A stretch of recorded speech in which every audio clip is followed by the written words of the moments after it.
Police আমাকে জিজ্ঞেস না করে কারো বাড়িতে যাইতে পারবে না। আমরা সিলেটের মানুষেরা আত্মসম্মানবোধ আমাদের রয়েছে। কারো বাড়িতে পুলিশ যাওয়া মানে তার 14 পুরুষের তার বংশের কপালে তিলক লাগানোর নামান্তর। অথচ যখন তখন কিছু থানার দালালেরা দারোগা সাহেবদেরকে ব্যবহার করে পুলিশকে পাঠায় এবং মামলার নামে বাণিজ্য করে। ইনশাআল্লাহ আমি যদি নির্বাচিত হই, এই 2 উপজেলায় পুলিশ আমাকে জিজ্ঞেস না করে কারো বাড়িতে যাইতে পারবে না। তাদেরকে যথেষ্ট প্রমাণ দিতে হবে, যার বাড়িতে যাচ্ছে তার বিরুদ্ধে কোন অভিযোগ আছে।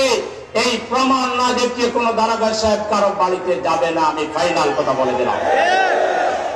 আপনারা যদি ব্যাংকে টাকা উঠাইয়া নিরাপদে বাড়িতে যেতে চান, তাহলে দাঁড়িপাল্লাকে ভোট দেবেন। তা না হলে ব্যাংক থেকে টাকা নিয়ে বাড়িতে যেতে পারবেন না। এমনকি মাছের বাজার করে মাছের ব্যাগ নিয়ে সামনে বাড়িতে যেতে পারবেন না। আমাদের নিরাপত্তাকে নিশ্চিত করার জন্য, আমাদের মা বোনদের ইজ্জতকে হেফাজত করার জন্য, আমাদের হোটেল দোকানদার, আমাদের ব্যবসায়ীদের ব্যবসাকে নিরাপদ করার জন্য কি রাজনীতি, ধিক্কার এই রাজনীতির প্রতি। কেউ বাড়ি বানাচ্ছে, তোমাকে যে চাঁদা দিতে হবে। কেউ দোকান তৈরি করছে, তুমি রাজনীতির নোংরা কীট, তোমাকে চাঁদা দিতে হবে।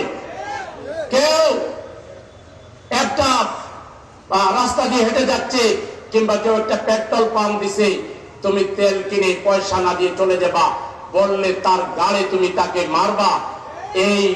এই সুযোগ গোলাপগঞ্জ বিয়ানীবাজারের কেউ আর পাবেন না।